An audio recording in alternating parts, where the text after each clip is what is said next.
City alone because your husband is down in Washington going to vote on stuff. He's going to vote on going to conference and hopefully more winning. Yeah, and the Senate and the House are working extra to try to get something done. They also have to fund the government. See if that can happen. There's only one man that knows, Griff Jenkins. He has been tasked with the actual, I guess your main objective, Griff, is to tell us Hi, Dave. What. Hi, Dave. Yes, right. Griff, your main objective is to tell us what is going to happen and what's at stake on Capitol Hill today. Well, we'll see what happens, guys. Good morning. But the clock is ticking, and the objective, Brian, is super clear. Deliver historic tax reform legislation to the president's desk by Christmas by agreeing upon a final bill between the House and Senate versions. But there are differences to hammer out, like the duration of the personal cuts, the number of tax brackets, the repeal of the individual mandate, and the elimination of state and local deductions. Already, one senator, Susan Collins, says there's no guarantee she'll support the conference bill, despite her just voting for the Senate's bill. No, I mean, obviously, I want to see what comes out. I believe that the amendments that I added on medical expense deductions, on property tax deductions, on helping retirement security for public employees improve the bill.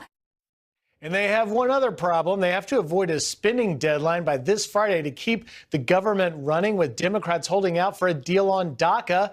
But Majority Leader Mitch McConnell says he's confident it won't be a problem. There's no emergency. The president's given us until March to address it. I don't think the Democrats would be very smart to say they want to shut down the government over a non-emergency that we can address anytime between now and March. Look, there's not going to be a government shutdown. It's just not going to happen. So clock runs out this Friday on the spending bill, and next Friday on that conference bill on tax reform. We'll see. One option folks are talking about, guys, is the House could just say, all right, Senate bill's good, let's just do it. They could get that done by tomorrow. But my guess is it won't happen that way. Yeah, I don't think so. Yeah, right. All right. Thank you very much, Griff. We're going to talk to Kellyanne Conway. She's going to be with us just about a half an hour from right now. We're going to talk about taxes and all sorts of stuff because it was another busy weekend. In fact, we're also going to talk to her about this, how the President of the United States has taken on the FBI after it was revealed over the weekend that apparently one of the top investigator FBI agents, a fellow by the name of Peter Strzok, was involved in the Hillary Clinton private email server case. In fact, he was one of the agents who interviewed her. He was also in on the Russia collusion investigation. The dossier. And as it turns out, he's a Trump hater because the Inspector General at the Department of Justice found some of the text messages he was sending to his the woman he was having an affair with. His lover.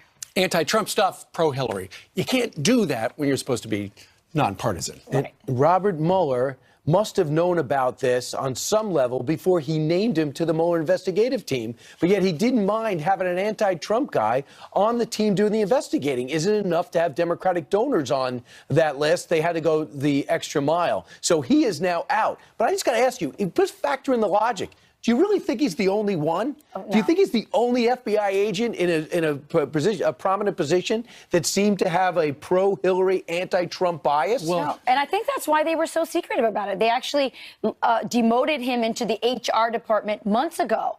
And right. Devin Nunes from the House Intelligence Committee thought that was kind of fishy. He knew that this investigator had been moved off the case. This guy was a really big figure in all of these investigations, as you mentioned, Steve. So he tried to investigate. He got stonewalled. I think part of the reason is exactly what you're saying, that there is more there.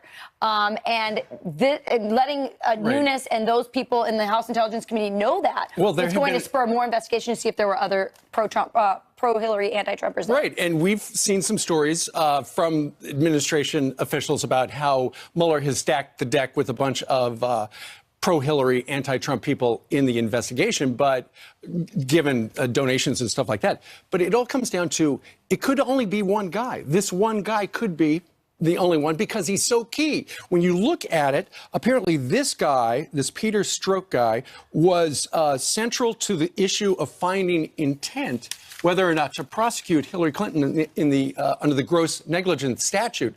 And he's the one who said, man, yeah, there's no gross negligence there because she did not intend to break the law. So really, he was so critical on the Hillary thing, and now we find out he was critical in the Russia collusion case, but he's been fired from that. Now he's working in personnel because he broke the rules. So he did that interview on July 5th on that famous weekend. They knew no one taped it, and James Comey didn't think he should be there. This guy was there. So you know that he's pro-Hillary, he's anti-Trump, and we also know that James Comey drafted drafted his conclusion before the investigation was done. So if you look at the President of the United States, you can understand his frustration, which is why he tweeted this out today, that last night, that's causing a bit of an uproar. Yep, he tweeted, after years of Comey with the phony and dishonest Clinton investigation and more, running the FBI, its reputation is in tatters, worst in history, but fear not, we will bring it back to greatness. And then Comey responded with his own tweet. I want the American people to know the truth. The FBI is honest. The FBI is strong. The FBI is and always will be independent. That is a retweet that he sent out in early Sounds pretty June. defensive. Of himself. Right. It sounds pretty defensive to me. And let's not forget, Mueller himself. I've never understood this. Look, I'm not, a law enforcement expert or a prosecutor, but it seems to me when your buddy, when your close friend is running the investigation, and Comey, just like this investigator, is involved in every single one of these incidents. He's the one that drafted the letter that you talked about prior to her even being interviewed. And I just want to mention another thing that I find really interesting about what's going on. Very early on, Representative Nunes from the House Intelligence Committee was calling out what he thought were unfair things going on. He was calling out the deep state. Deep state and Democrats went after him really hard, sidelined him, tried to discredit him, and in some ways he had to kind of take a back seat. He did take a back seat. He did. And I wonder if this new information that's coming out is really going to restore his reputation. Well, unless this guy was sidelined, he never would have been agreed to. And we understand when we start in the show, now McCabe, the former acting director, deputy FBI director, and Stroke are now going in front of the Intelligence Committee to finally get these questions right to their face. And he's been asking for months, even with Chris Wray in charge, appointed by President Trump. He wasn't giving this guy up. Well, and the reason they did that was because the top Republican leaders in Congress had been saying, hey, the FBI, the DOJ, they're stonewalling. We're going to subpoena them, bring them in. Now they're going, hey, you don't have to do that because we're going to bring them up in front of you. Congressman Ron DeSantis of Florida, who's part of the House Oversight Committee, he's troubled by the fact that there could be a partisan in a nonpartisan job. If you look at the Hillary probe, remember all the things that were curious about it. Comey drafts the letter, exoneration letter, 2 months before she's even interviewed. You have all these crazy immunity agreements with all the Clintonites, which there was really no use of the grand jury. Comey edited his statement from saying grossly negligent, which is what the statute said, to extremely careless. So it was almost as if they bent over backwards not to make a case against Hillary. With the Mueller probe, I mean, they're just scorching the earth, finding whatever little ticky-tack charge they can find on anyone, even having nothing to do with Russia collusion. So when you see the lead investigator in both of those was a partisan for Hillary and was anti-Trump, it undercuts the legitimacy of both of those investigations. So the president did have a broad sweeping tweet saying about the FBI, as you mentioned before, and it's got a lot of people bent out of shape because 99% of the FBI is as honest as can be. But you don't want to broaden, take a swipe at the whole bureau. Well, this is the management. We're talking about the management. So the president should have tweeted out to the management under James Comey. Name those guys. But I just don't want all of them, who we got a chance to know on a regular basis, caught up in their dishonest. Because their sense today, when they were at their breakfast table, that the president just called them dishonest when they're sitting there with their family, when they're making very little money, doing incredible work for us. And for all we know, it could have been those good FBI agents who alerted someone about who this guy was. The Inspector General. Yes, exactly. So anyway, it looks like things are going to be revealed if the case, if what we've seen so far, and now these guys are going to go up to Congress and do some talking, and maybe finally we'll have some answers. That's right. All right. It is now 7:10 here in New York City, and Jillian's back with more headlines. That's right. Good Monday morning to you guys, to you at home as well. Let's get you caught up, starting with this Fox News alert and brand new video of the U.S. and South Korea kicking off their largest ever joint air exercise as tensions reach a boiling point with North Korea. More than 230 fighter jets and nearly 12,000 U.S. military personnel will take part in the 5-day effort known as Vigilantes. The joint drill comes just 1 week after North Korea tested its most advanced missile that may be capable of hitting anywhere in the U.S. A man charged in connection with the death of a 3-year-old girl will face a judge today. Earl Kimbrey, the live-in boyfriend of Mariah Woods' mother, is accused of hiding the toddler's body in a creek 25 miles from their North Carolina home. He has a long criminal history and claims to be the last person who saw that child alive. It's not yet known how Mariah died or who is responsible for her death. Former President Barack Obama's apology tour isn't over. This time, he's overseas in Paris, slamming President Trump for his handling of climate change. I grant you that at the moment we have a temporary absence of American leadership on the issue. His comments coming after President Trump pulled the U.S. out of the Paris Climate Accord for economic reasons. That deal was signed under the Obama administration. The college playoff football scene is set, and Alabama once again sneaks into the Final Four. Defending national champion Clemson is number one, followed by Oklahoma, Georgia, and Alabama. This despite the Crimson Tide not winning its conference championship game, and Ohio State, who won theirs, was bumped off the final spot. This will be the third straight year Bama will face off against Clemson. The four teams all play on New Year's Day. You guys have a stake in any of those games? Anyone go to any of those schools? I just hope it doesn't affect their studies. No, I agree with you, Brian. Right. That's the most I just want to make sure their grades stay. Yes, They'll be great games. Very good. They will. Thanks, Jillian. This time Clemson goes in as a favorite. That's right. All right, 7:12 now in New York City on this Monday morning. Democratic Senator Dianne Feinstein from California says the walls are closing in on President Trump. I think what we're beginning to see is the putting together of a case of obstruction of justice. Well, that's her point of view, but lifelong Democrat Alan Dershowitz doesn't see it that way. He's next to explain why. And national anthem kneeler Colin Kaepernick gets honored for bravery by the ACLU, and he showed up. The Judiciary Committee has an investigation going as well, and it involves obstruction of justice. And I think what we're beginning to see is the putting together of a case of obstruction of justice. Really? Is that the way it is? Democratic Senator and ranking member of the Senate Judiciary Committee, Dianne Feinstein, who's being primaried, by the way, claiming she sees an obstruction of justice case forming against President Trump. Is there actually a case? Let's ask Harvard Law School professor, lifelong Democrat, and author of Trumped Up. It's still out right now, Alan Dershowitz. Professor, is she right? Do you see a case for obstruction building? No, I don't. And I think if Congress ever were to charge him with obstruction of justice for exercising his constitutional authority under Article 2, we'd have a constitutional crisis. You cannot charge a president with obstruction of justice for exercising his constitutional power to fire Comey and his constitutional authority to tell the Justice Department who to investigate, who not to investigate. That's what Thomas Jefferson did. That's what Lincoln did. That's what Roosevelt did. We have precedents that clearly establish that. When George Bush, the first, pardoned Caspar Weinberger in order to end the investigation that would have led to him, nobody suggested obstruction of justice. For obstruction of justice by the president, you need clearly illegal acts. With Nixon, hush money paid, telling people to lie, destroying evidence. Even with Clinton, they said that he tried to influence potential witnesses not to tell the truth. But there's never been a case in history where a president has been charged with obstruction of justice for merely exercising his constitutional authority. That would cause a constitutional crisis in the United States, and I hope Mueller doesn't do that. And Senator Feinstein simply doesn't know what she's talking about when she says it's obstruction of justice to do what a president is completely authorized to do under the Constitution. So let me get specific. For example, going up to the chairman of the Senate Intelligence Committee and saying to Senator Bure, hey, guys, can you wrap this up? Where are you at with this committee? Can you wrap this up quick? Is that an obstruction?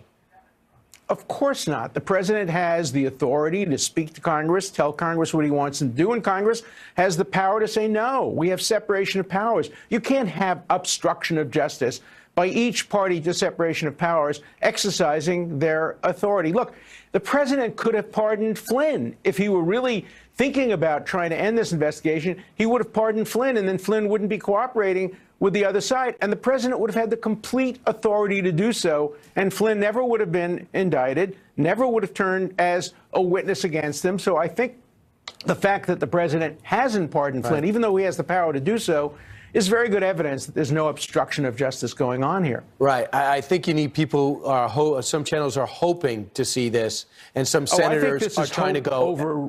Right. Hope over reality. Yeah. And the other thing they're claiming is that by the president trying to influence foreign policy during his transition, for example, by having Flynn talk to the Russian ambassador Kislyak and say, please either vote against the UN resolution or delay the UN resolution, somehow that's wrong. That was the right thing to do. Gotcha. I think he did absolutely the right thing by trying to stop the president lame duck from tying his hands. Professor. Thanks so much. Appreciate it.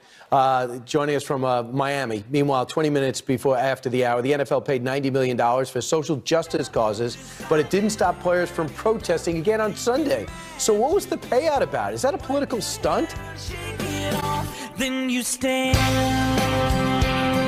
The numbers first, 200 points. That's how much the Dow Industrial Average is expected to soar as investors react to the passage of the Senate's tax bill. The Dow futures rising past 24,400 with a potentially big day coming on the floor today. Next, $113 million. That's how much money Puerto Rico's governor is handing out in Christmas bonuses to government employees. That's according to Bloomberg. This despite asking federal taxpayers to shell out $94 billion for hurricane recovery efforts. And finally, 160. That's exactly how many skiers hit the slopes dressed as St. Nick this weekend. The Santa Claus is skiing and snowboarding in western Maine to raise money for nonprofit groups in the area. Wow, it looks awesome. That is cool. Thank you, ma'am. All right, the NFL's multi-million-dollar bribe to stop players from protesting is backfiring. At least 25 players either sitting, kneeling, or raising a fist during the national anthem during Sunday football games. All right, this comes after the NFL agreed last week to commit $89 million to a so-called social justice program and those causes in hopes of stopping the protests. Well, our next guest says that payout is just a big political stunt. Joining us right now to discuss is national spokesperson for the Committee to Defend the President, Amanda Head, joining us today from Los Angeles. Amanda, what do you mean that close to $100 million payout is just a political stunt? Good morning. Thanks so much for having me.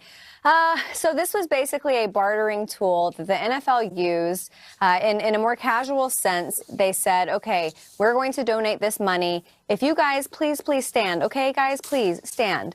And they kind of got the shaft all the way around because, as you said, 25 players were still kneeling or some sort of, fist in the air or something yesterday. So the NFL players are basically saying, yeah, we'll take your money, but we're going to kneel on it. So, Amanda, $100 million is a lot of money. And in my opinion, social justice causes is sort of code word for Marxist causes, organizations probably that just encourage minorities and inner city kids to think they're victims versus empowering them. Yes, and that victimhood mentality is number 4 on my list. I was going to talk about the top 3. The top 3 problems that I feel are the most important in the black community, which I don't think any of this $90 million is going to touch. It's black on black crime. It's the fact that 3 out of 4 children born in black communities are born to single parent households, and also the exceedingly higher dropout rate. These are the things that they ought to be addressing. But I really don't think that any of this money or much of it is going to go towards that. But if you want to take it one step further for these NFL players, if they want to do something more specific to help these causes, this was predicated on police brutality. That was the first issue that was raised, and that's been carried out throughout the entire season of this. So, all right, players, so why don't you drop out of the NFL and join law enforcement? But they're not going to do that because that would require them to remove themselves from the pedestal from which they pontificate to us average Americans, pretending that they know better than we do. What's your reaction to the ACLU naming Colin Kaepernick, giving him an award last night? He actually showed up for it, for risking losing his job. Here are his comments from the dinner. We must confront systemic oppression as a doctor would a disease. You identify it, you call it out, you treat it, and you defeat it. We all have an obligation, no matter the risk and regardless of reward, to stand up for our fellow men and women who are being oppressed with the understanding that human rights cannot be compromised. In the words of Frederick Douglass, if there is no struggle, there is no progress. Do you agree with what he's doing? Do you put it in the Frederick Douglass category? I don't. And, unfortunately, I'm not really surprised by this. I'm disappointed by him continuing to be awarded for his prostrate behavior, to use a biblical term there.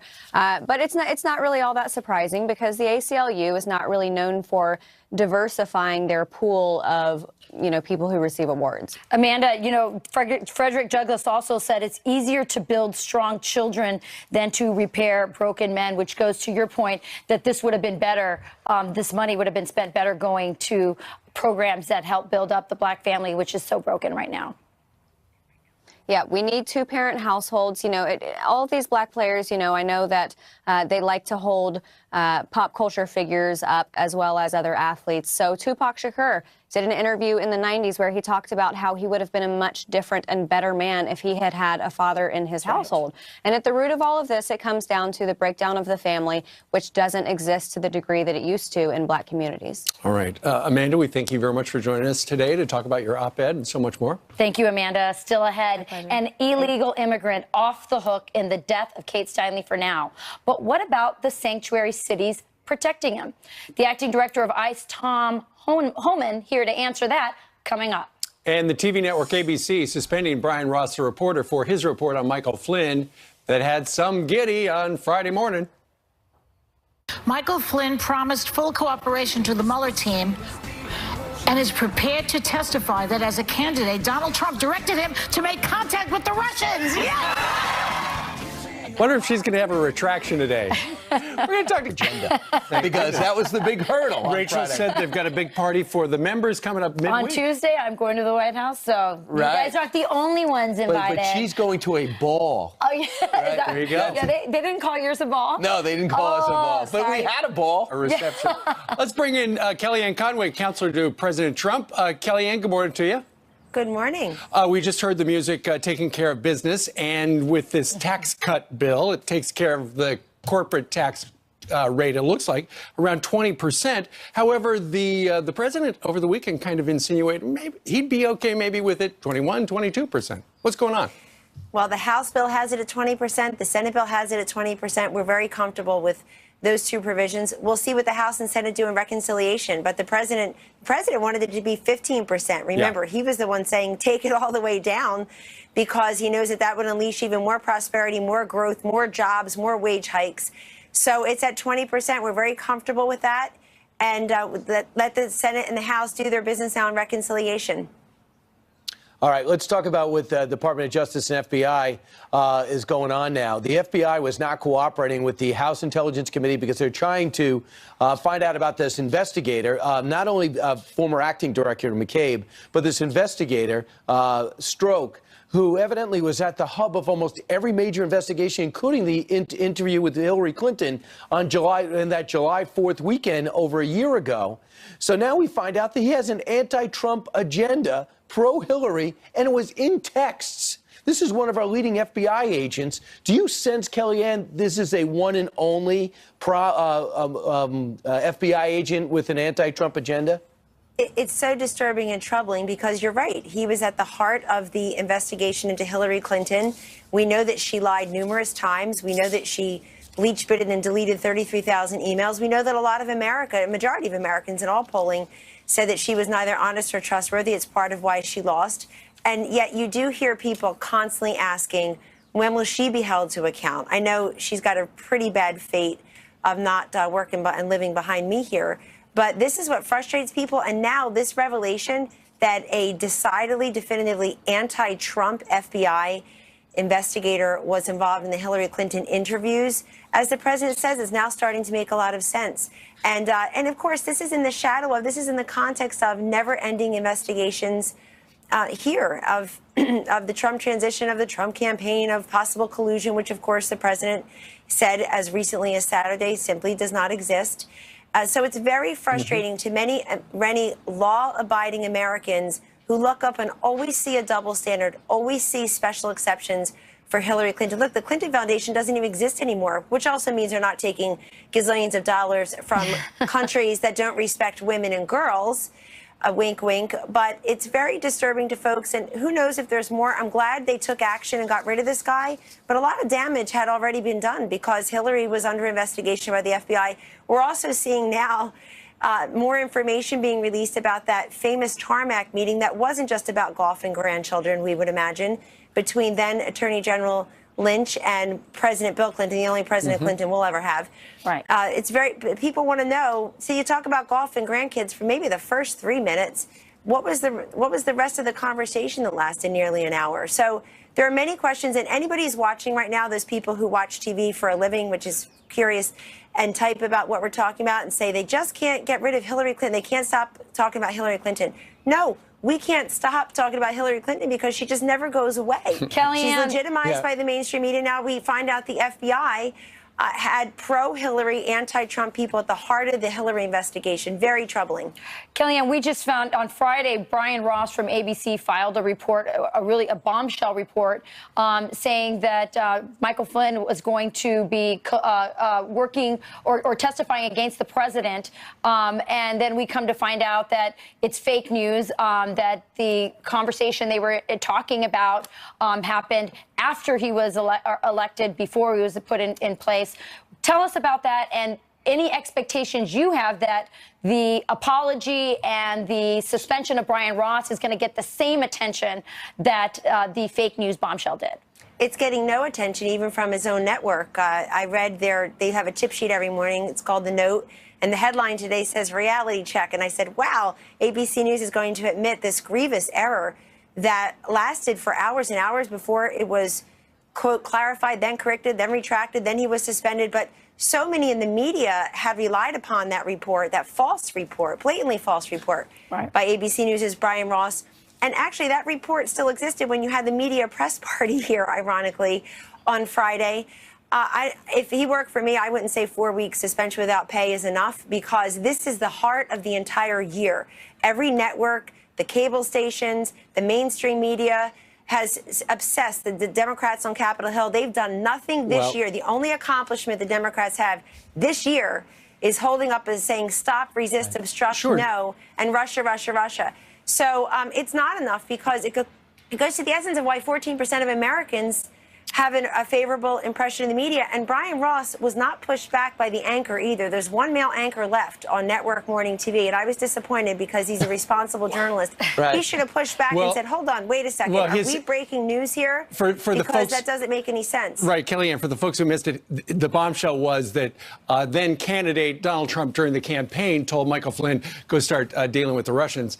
And then they came back and said later, well, he told him to do that after he was elected. But I saw the tweet from the president over the weekend talking about how many people lost money in the stock market because of that. And there was no clarification until after the market closed. And let me make very clear, Steve, it's a good point, because that was noted by many mainstream journalists who I think felt burnt. They said, hold on, this isn't just a slip of the tongue. This isn't we all say things sometimes that are slips of you should have had the word not. And the fact is, this wasn't just a slip of the tongue. The markets moved because it was about Donald Trump. It's the essence of the phony investigation. And let me say one other thing. We offered to have a guest on ABC News' Sunday show. They didn't want anybody from the White House, but Adam Schiff, the ranking Democrat, got about 10 or 12 minutes all to himself yesterday to hypothesize and do what he does best, go on TV. This president has been investigated, or his transition, his campaign investigated all year long. You can't even get the networks. MSNBC didn't even cover the Kate Steinle murder verdict, not a single moment, according to your own graphics. Maybe if she had been murdered in Moscow and not Nancy Pelosi, San Francisco, they might have thought to cover it. So this is why people don't trust a lot in the media. Right, Kellyanne, real quick before we go. John Dad said over the weekend that he tweeted for the president. Does that happen a lot, where other people tweet for the president? Yeah, well, yes. In terms of the lawyers are the ones that understand how to put those tweets together. I was with the president on Saturday all day, frankly, and I know that what Mr. Dowd says is correct, that what he says is that he put it together and sent it to our director of social media. And I think what's happened since is very important. I went back and reviewed the whole testimony of Sally Yates, then the acting attorney general, when she testified earlier this year to Congress. I think it was to the Senate, in exchange with Senator Graham and others. So I would commend everybody go back and look at that, because she makes very clear in sworn testimony what she did say and what she didn't say. to White House counsel. And this is an active investigation. I won't say much more about it. But I will tell you that, remember, we were promised collusion from the campaign. We were promised that the results, those 70,000 votes in those 3 states, were all because of Russia, Russia, Russia. And now they're going in other directions. And that this president says that, it's a shame anybody lies to the FBI and that there's no collusion. All right, Kellyanne Conway on the North Lawn of the